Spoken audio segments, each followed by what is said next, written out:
project archivist with the South Carolina LGBTQ Oral History, Archives, and Outreach Project. And my name is Stiers, and I'm the current Research and Outreach Specialist at the College of Charleston.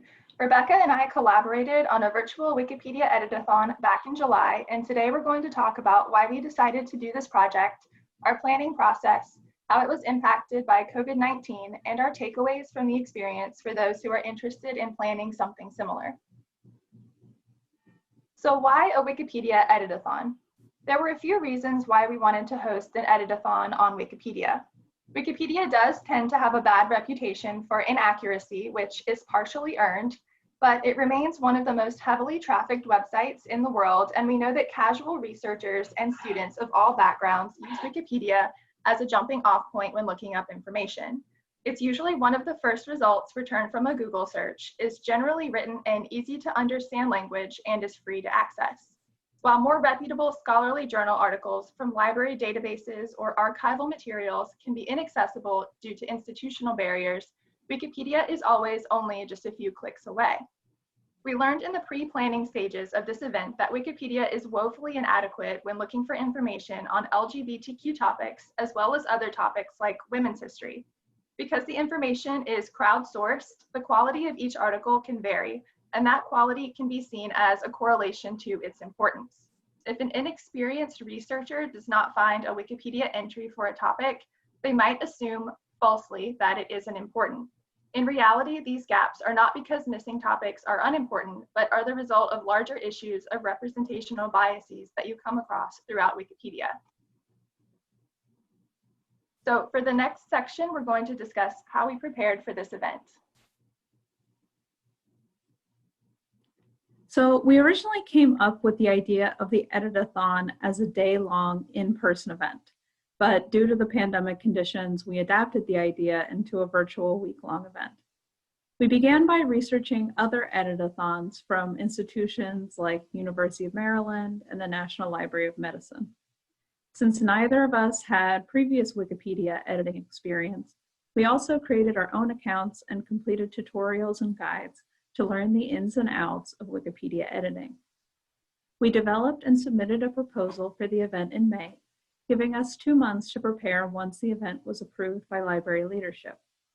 In the lead up to the event, we reached out to professors with relevant courses in communications, history, and women and gender studies.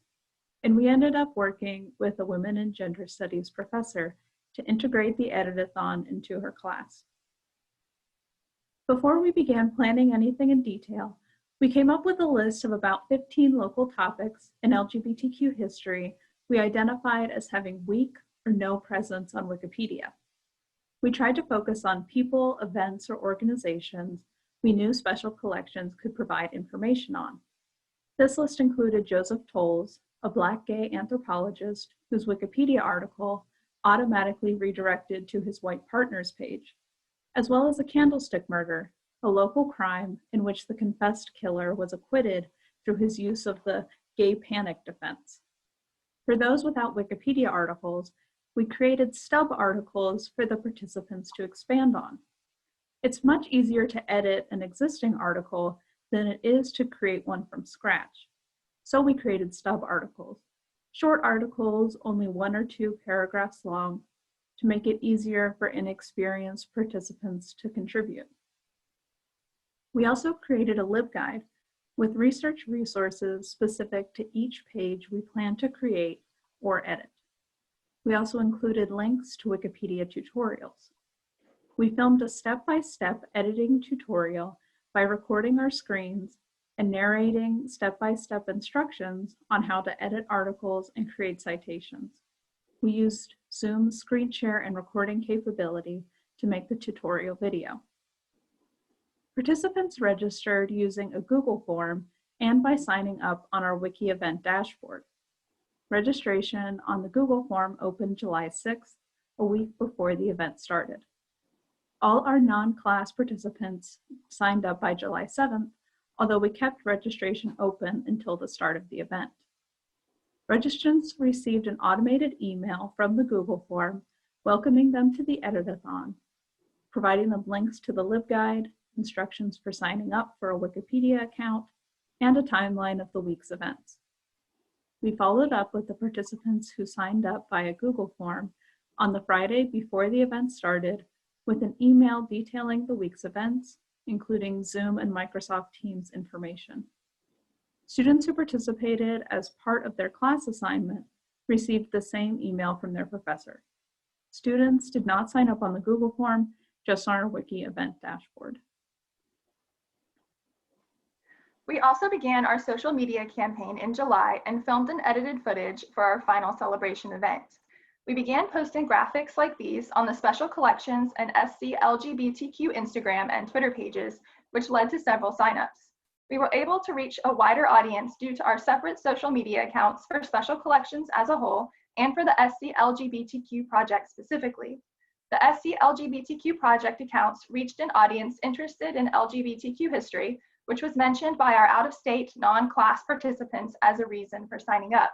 Since our student participants also came from a women's and gender studies class, we found that interest in the subject matter was a stronger motivator than interest in editing Wikipedia. When creating the graphic on the left, we wanted to emphasize the information gaps on Wikipedia and create a sense of mystery to draw in potential editors by making them feel like they were missing out on something by not knowing what the real rainbow row is. We advertised the Edit-a-thon as a way for editors to both improve their research skills and put history to good use.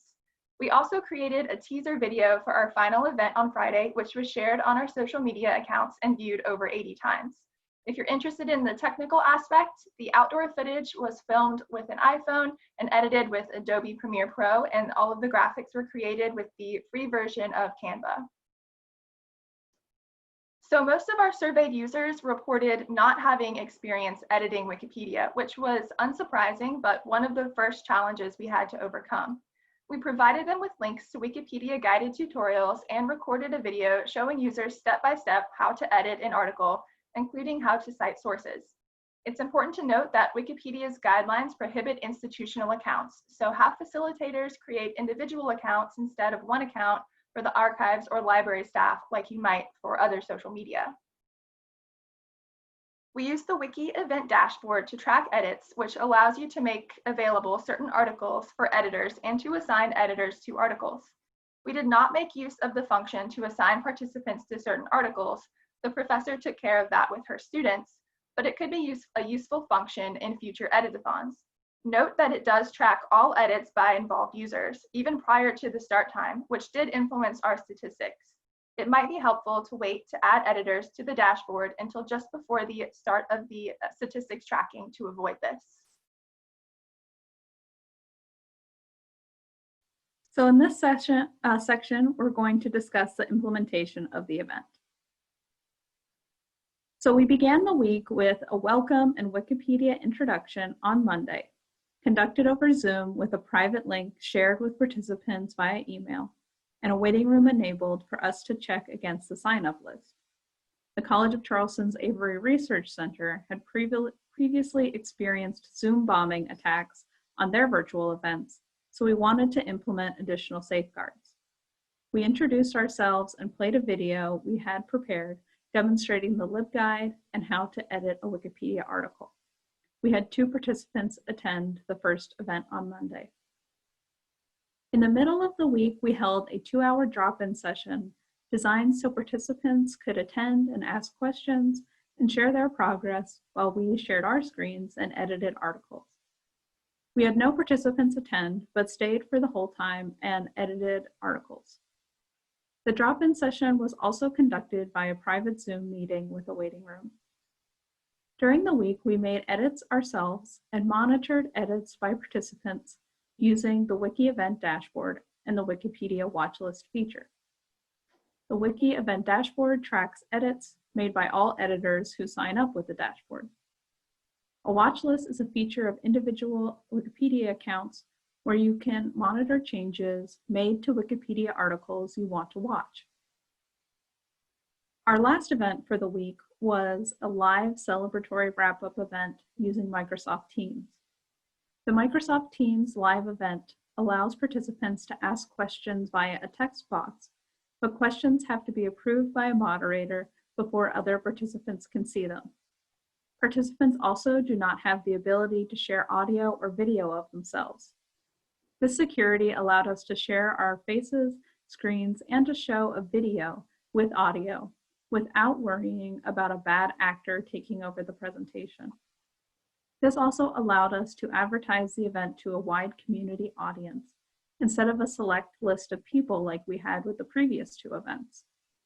We aired a pre-recorded video tour of the Real Rainbow Row, which highlights spots of LGBTQ history in Charleston, many of which were subjects of our Wikipedia edits. After the 17-minute video, we held a question and answer session. Attendees submitted questions on the Teams interface about the Wikipedia project, the video, and the SC LGBTQ project as a whole. We had approximately 30 attendees during the event, twice the total participants in our Edit-a-thon. So next we'll talk about our results. You can see a screenshot here of the statistics from our Wiki event dashboard. Not all of the student editors signed up for the Wiki event dashboard, so we were not able to track their contributions or know whether they made any. You can really see the impact of our work by noting that we had almost 5,000 views of our 15 edited articles in the week-long period. 7 of those 15 articles did not exist prior to our Edit-a-thon, showing that not only did we add to the general open source knowledge base online, but that the information was accessed and used. Note here that Commons uploads refers to uploads of photographs to Wikimedia Commons that were then added to the articles, enhancing them visually. After our events, we uploaded recordings to our YouTube channel. The Wikipedia tutorial video was uploaded immediately after we used it in our Monday morning event to allow participants to use it as a reference, and was mentioned in our feedback form by participants who didn't attend the live event. Because coronavirus altered many people's schedules and made it difficult for everyone to watch live at the same time, we wanted to emphasize flexibility as much as possible. A trailer for the closing event, which was shared on social media, was viewed 84 times. The recording of the live virtual tour and Q&A was also viewed over 250 times. Next, we have this graph taken from our Wikipedia events dashboard, which tracks all kinds of useful statistics and information. Wikipedia uses machine learning to assign each article a structural completeness rating. This graph shows the changes that took place over the Edit-a-thon in our articles' ratings. For example, the Laura Bragg article went from a rating of 48% to 65%.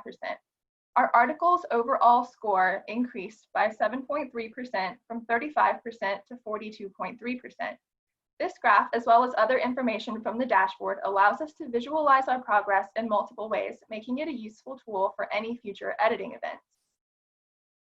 Next, we have the Edit History page of the We Are Family entry, another useful tool from the events dashboard. The highlighted areas show how much of a collaborative effort editing on Wikipedia can be.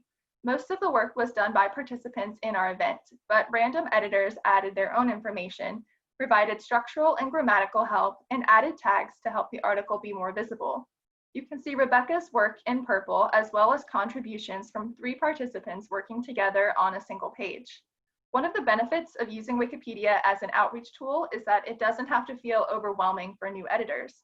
One individual doesn't have to create an article from scratch and write every word themselves. You can write what you feel comfortable with, and someone else will come along and continue that work. We also uploaded 7 images, either taken by one of us or in special collections with copyright that allowed for publication. Interestingly, none of the participants chose to upload their own images, possibly because Wikipedia's copyright guidelines are somewhat confusing, and they didn't want to risk any problems arising. One of our biggest challenges was creating and maintaining an article for a man named Joseph Tolles, a Black anthropologist whose name automatically redirected to his white partner, Colin Turnbull's page.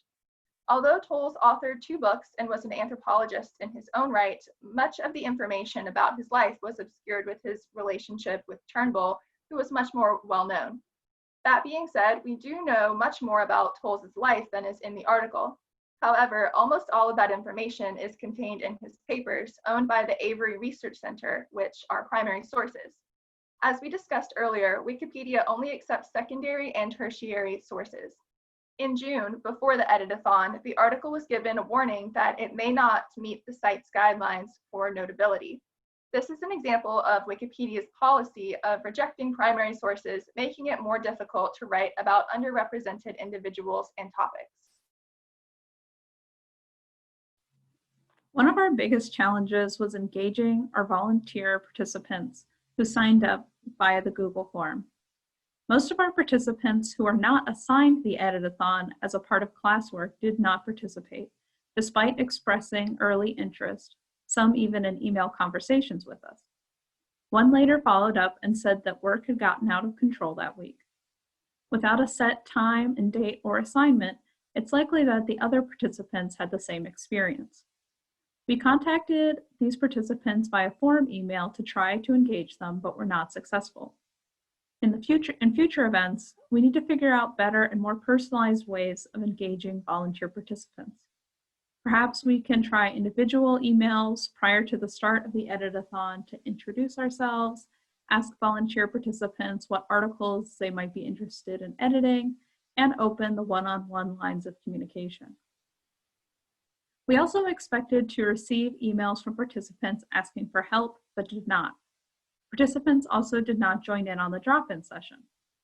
One student participant expressed feeling overwhelmed by the event in the feedback form, so clearly more assistance was needed by participants, but our methods were not able to reach them.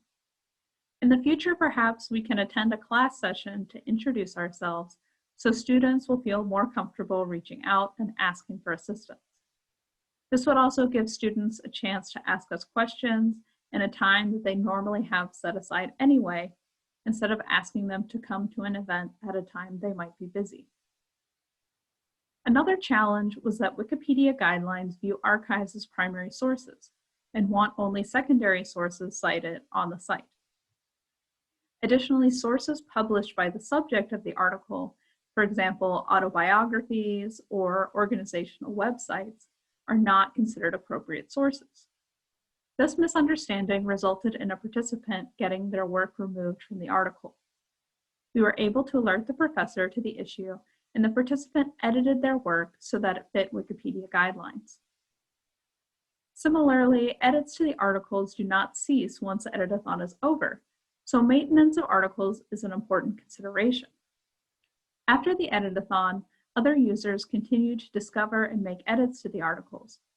In some cases, articles were flagged as orphan pages, meaning that no other pages on Wikipedia linked to them. In some other cases, articles were flagged as not having enough sources or not meeting notability guidelines. For example, the candlestick murder was flagged as an orphan page.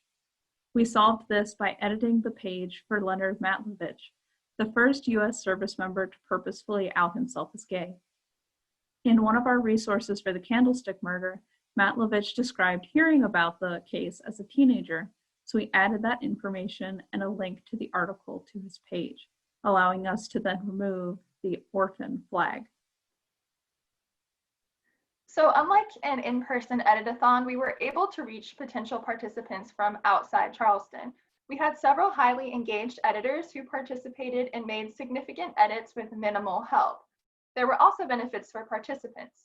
Of those who responded to the feedback survey, 80% reported an increase in their Wikipedia skills, which we expect will translate into better research skills in general. So in conclusion, we see the event as an overall success. It's difficult to say exactly how it would have turned out if we followed our original plan of a one-day in-person event, but the virtual event was a good way to engage the community during coronavirus and was our Special Collections' first virtual event during the pandemic. Overall, we came to the conclusion that a Wikipedia Editathon is a valuable outreach event for an archives. We were able to increase awareness of our archival holdings, increase the amount of information publicly available about LGBTQ lives in Charleston, and teach participants Wikipedia editing skills. Participants were able to become producers of public history, not just passive consumers of online information. Thank you. Thank you so much, Catherine and Rebecca. We really appreciate you giving this presentation. We are going to do the Q&A session after both presentations are finished, just to make sure that everyone has enough time. I have said that at the beginning. But thank you so much. And we're going to jump into our next presentation, Netflix and Shoes, Embracing the Side Hustle, by Brooke Fox. So we have some time for a Q&A session for all of our presenters. So if you have questions, go ahead and put them in the chat. Also, we have resumed recording. I just wanted to give everyone a heads up on that since it doesn't pop up on your screen again. Okay, so we have a first question. Question for Brooke. Were you concerned at all about oversight of the film photo crews as far as safety of the materials?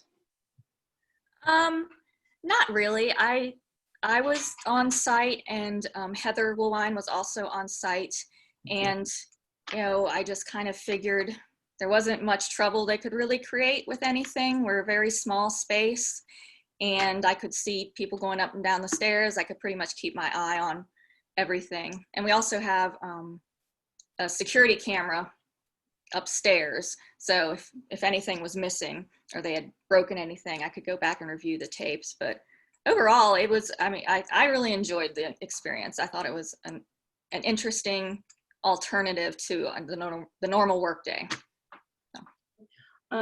To sort of ask a related question, this is from me.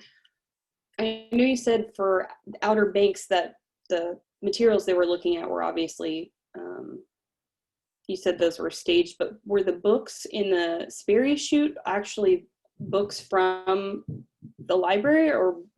Yes, they were actually books from the library, so yeah. Okay. Yeah, I was just curious about that. We have a question from Harlan about the Wikipedia-thon. Can special collections track that there has been more usage of collections?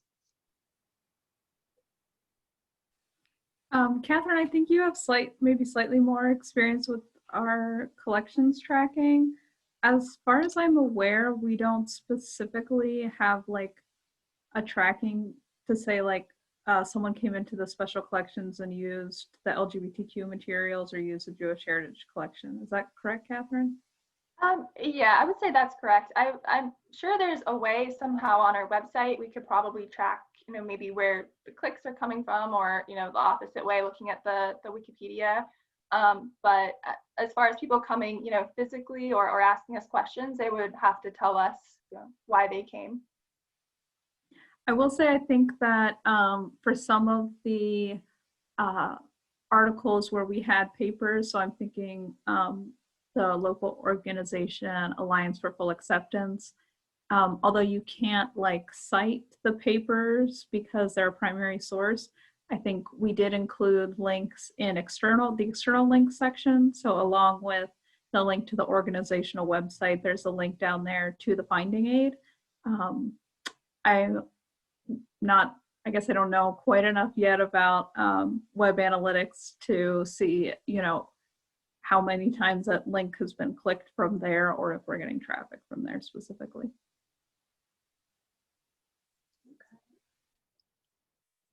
Thank you. Okay, are there any other questions? If you do, feel free to put them in the chat and we will read them aloud.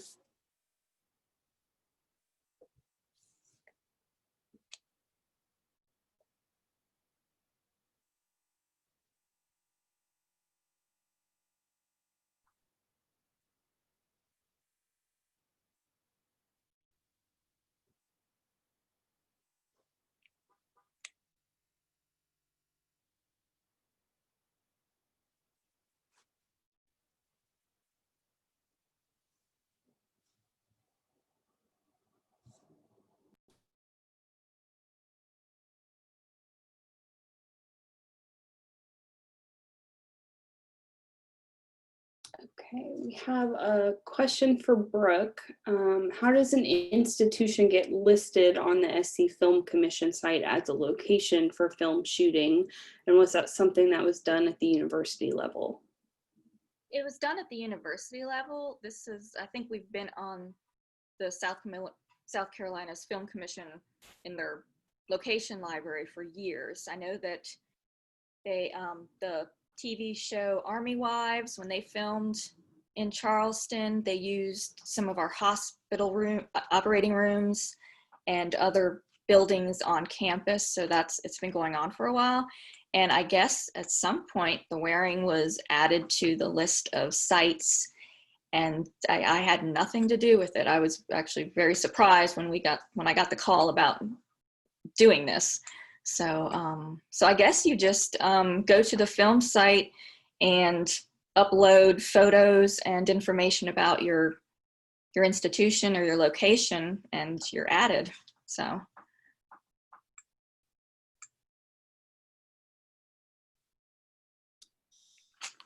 Okay. That question was from Jessica, and she also says she loves your shirt. Thank you. It's very in theme with the month of October. Thank you for that answer. Do we have any other questions?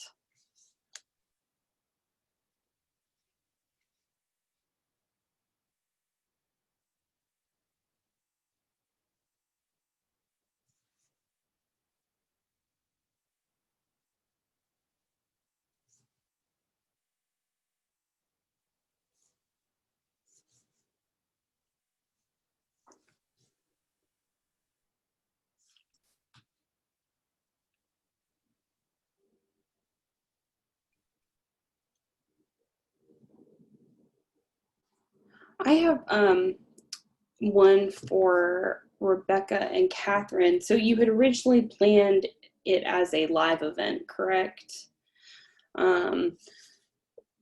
So for future events, obviously right now, if you were planning another one, it would still be virtual, but when it's safe to do so, will you pivot back to that live day-long event versus the week-long event?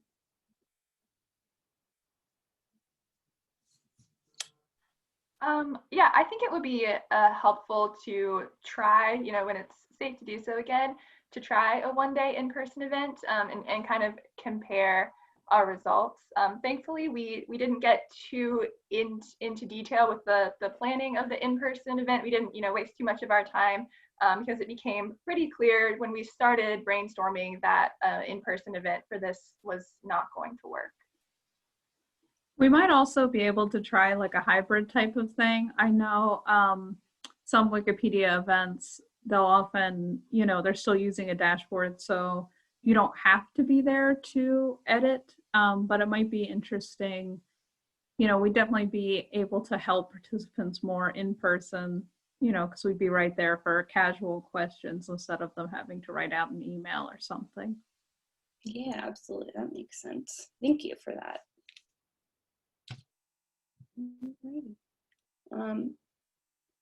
We have a few minutes left. If there are any more questions, feel free to put them in the chat.